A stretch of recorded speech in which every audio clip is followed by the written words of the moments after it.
មហាសទ្ធិហុងកុងប្រមូលស្រាប្រណិតជាង200ដបដាក់លក់ក្នុងតម្លៃ$76 លាន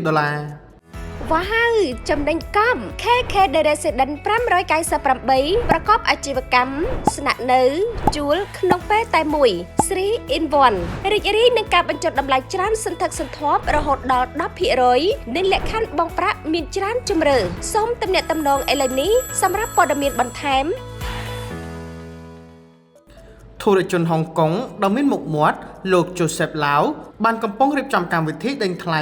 ស្រាប្រណិតដែលលោកខំសន្សំទុកអស់រយៈពេលជាច្រើនឆ្នាំហើយទើបតែសម្រេចចិត្តដាក់លក់ស្រាទាំងអស់នោះទីភ្នាក់ងារព័ត៌មាន Bloomberg បានចុះផ្សាយថា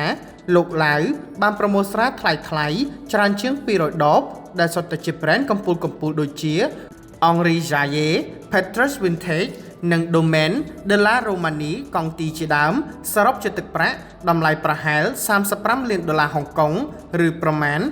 $5.8 លានអាមេរិកកម្មវិធីដេញថ្លៃស្រារបស់មហាសទ្ធិហុងកុងរូបនេះក្រុងរៀបចំធ្វើឡើងនៅថ្ងៃប្រហ័សខាងមុខបន្ទាប់ពីទទួលបានជោគជ័យក្នុងការដេញថ្លៃស្រាចំនួន2លើកមុនដោយសរុបជាទឹកប្រាក់បានប្រហែល$16 លានអាមេរិកគួរជម្រាបដែរថាលោក Joseph Lau គឺជាធុរជនមានមុខមានមាត់ក្នុងសង្គមហុងកុងដោយមានទ្រព្យសម្បត្តិប្រហែល$5,000 លានហើយលោកគឺជាម្ចាស់ក្រុមហ៊ុនអចលនទ្រព្យ Chinese Estate Holding Ltd